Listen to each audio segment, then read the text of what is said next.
မင်္ဂလာပါတငယ်ချင်းတို့ရေဒီနေ့တော့ကြက်ဟင်းကားသီးကိုပစွန်လေးနဲ့အစာသွတ်ပြီးတော့ချက်စားကြရအောင်ကြက်ဟင်းကားသီးတွေကိုမလှီးဖြတ်ခင်မှာအရင်ဦးဆုံးရေစင်အောင်ဆေးလိုက်မယ်ပြီးပြီဆိုရင်အခုလိုအလဲကိုထပ်ပိုင်းဖြတ်ပြီးတော့အထက်ကအစာတွေကိုထုတ်ပလိုက်မယ်သူ့ထဲမှာဖြစ်နေတဲ့အစီတွေပေါ့နော်သူတို့ထုတ်လိုက်မယ်ပြီးပြီဆိုရင်အစာသွတ်ဖို့အတွက်ကကျွန်မပစွန်နဲ့ချက်ပြပေးပါမယ်ပစွန်ကိုနှုတ်နှုတ်ဆင်းထားမယ်ပြီးပြီဆိုလို့ရှိရင်ကျက်သွန်အနီနဲ့ကျက်သွန်အဖြူကိုလည်းနှုတ်နှုတ်ဆင်းထားပါမယ်တကယ်လို့ဝတ်သားစားတဲ့လူတွေဆိုလို့ရှိရင်လည်းဒါဝတ်သားကိုနှုတ်နှုတ်ဆင်းပြီးတော့ထည့်မယ်အမဲသားနဲ့ဆိုလို့ရှိရင်လည်းဒီလိုပဲထည့်ပါမယ်ကျက်သားနဲ့ကတော့လုံးဝမလိုက်ဖက်ဘူးကဲအခုကျမကတော့ပစွန်လေးနဲ့ချက်ပြပေးသွားပါမယ်ဒီမှာထဲထဲကအစာတွေကိုဘယ်လိုထုတ်သလဲဆိုတာကိုကျမလုပ်ပြပေးပါမယ်နော်တူလေးနဲ့ဘေးပပတ်လေးကိုလိုက်ပြီးတော့ထိုးဆွလိုက်တယ်ဆိုလို့ရှိရင်အထဲကအစီတွေကိုအလွယ်တကူပဲဆွဲထုတ်လို့ရပါပြီ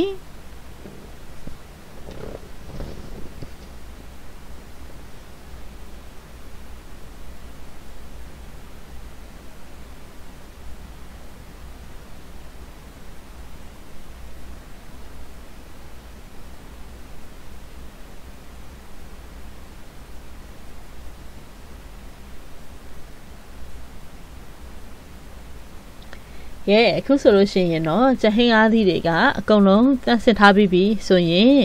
အစာသွတ်ဖို့အတွက်အရသာနေဖို့လိုအပ်ပါတယ်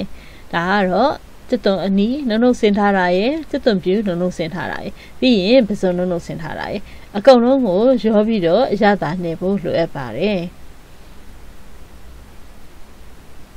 ပထမဦးဆုံးစားထည့်လိုက်ပါမယ်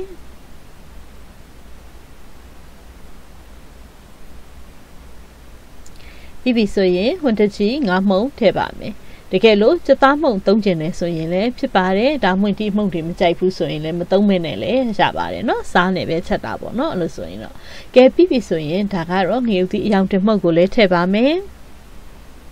နောက်တစ်ခုကစနစ်မှုန့်လည်းထည့်ပါမယ်ကဲရတာတွေအားလုံးကိုထည့်ထားပြီးပြီဆိုလို့ရှိရင်တော့သူတို့ကိုတခြားနှိမ့်ဆက်သွားအောင်နေပေးဖို့လိုအပ်ပါတယ်ရှင်ဒါမှအစားသွတ်တဲ့အခါမှာထဲထဲမှာအရသာတွေကညီညီမျှမျှဝင်သွားမှာဆိုတော့ဒါကြောင့်မလို့တိတိကျကျနှက်ဆက်အောင်လို့နေဖက်ပေးဖို့လိုအပ်ပါတယ်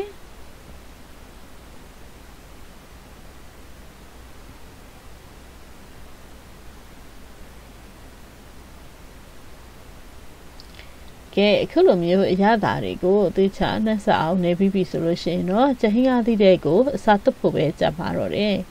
ဒီဘက်မှာအိုးကိုလည်းပူအောင်ခဏတည်ထားပေးမယ်ပြီးပြီဆိုလို့ရှိရင်တော့အစာလေးတွေထည့်မယ်စားထည့်တဲ့အခါကျလို့ရှိရင်တစ်ဖက်ကလက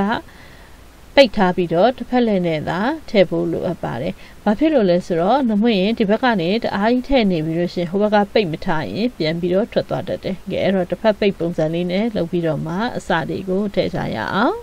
ပြီးပြီဆိုလို့ရှိရင်တော့အစင်းသစ်ပြင်ထားတဲ့မိဖို့ပေါ်မှာအစီအီလေးထည့်စီထားလိုက်ပါ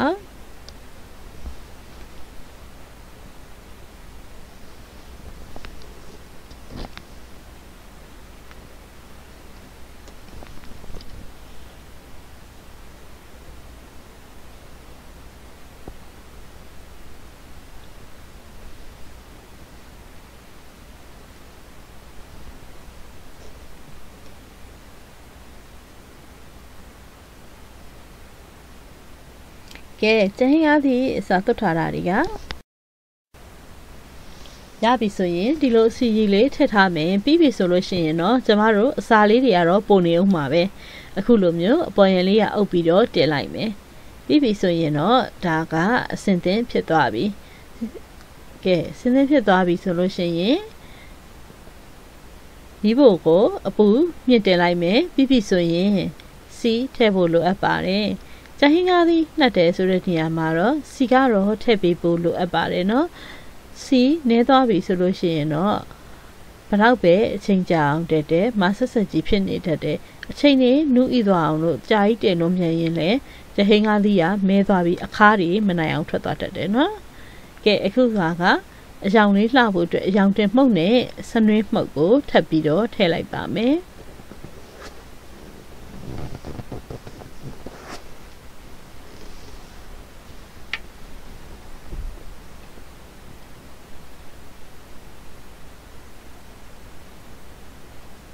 ပြီးပြီဆိုရင်ရေမထည့်သေးပဲနဲ့အဖုံးခဏလေးဖုံးထားလိုက်ပါအောင်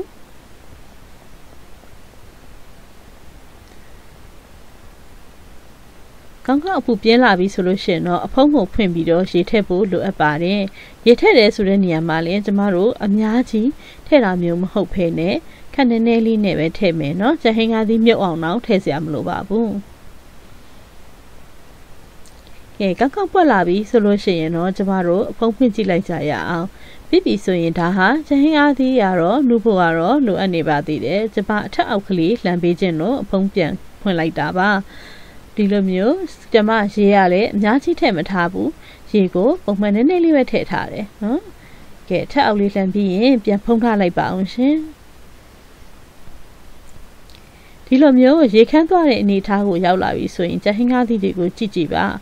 မာနေသေးတယ်နူးဖို့လည်းလိုအပ်နေသေးတယ်ဆိုလို့ရှိရင်တော့ဒီချိန်မှာကျမတို့ရေကိုနည်းနည်းလေးထပ်ထည့်ပါမယ်များသွားဖို့လိုတယ်နော်ခဏနည်းနည်းလေးပဲထည့်မယ်ဖုံးထားမယ်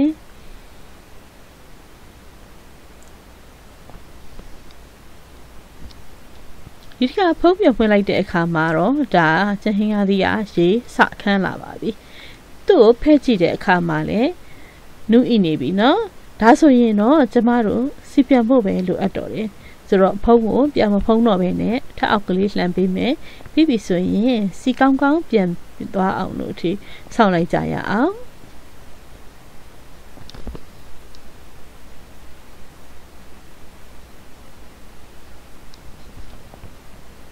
အခုလိုမျိုးစီကကောင်းကောင်းပြန်လာပြီ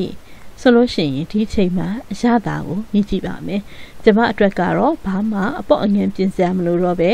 အဆင်သင့်ဖြစ်နေပြီဆိုတော့ကျမတို့အရသာကိုပြင်စရာမလိုအပ်တော့ဘူးတကယ်လို့ပေါ့နေသေးတယ်ဆိုလို့ရှိရင်တော့ငပြာကြီးလေးထည့်ပြလိုက်ပါနော်ဒါကတော့ကျမအတွက်ကတော့ဘာဆိုဘာမှမလိုအပ်တော့လို့မပြင်တော့ပါဘူးနော်ကဲအရသာရှိတယ်ဟင်းတစ်ခွက်ကိုရပါပြီချက်ရတာလေလွယ်ကူတယ်ကုန်ကျစရိတ်လည်းမရှိပါဘူးနော်ရတာရှိတဲ့ဟင်းလေးတွေကိုကိုယ်ပိုင်ပဲချက်ချကြည့်ကြအောင်လို့ကျမရဲ့ channel လေးကို like and share လုပ်ပြီးတော့အားပေးပါအောင်နော် subscribe လေးလည်းလုပ်ထားပေးပါအောင်တကယ်ချင်းနေဝင်မျှပေးပြီးတော့ကျမရဲ့ channel လေးကိုအားပေးဖို့တောင်းဆိုပါတယ်ရှင်ကြည့်ရှုနေတဲ့တကယ်ချင်းတွေအားလုံးပဲပျော်ရွှင်ချမ်းမြေ့ပါစေကျမရဲ့ကိုယ်ပိုင် website ဖြစ်တဲ့ chotsu.com ကိုလည်းဝင်ရောက်ခဲ့ဖို့တကယ်ချင်းတွေအားလုံးကိုဖိတ်ခေါ်ပါတယ်ရှင်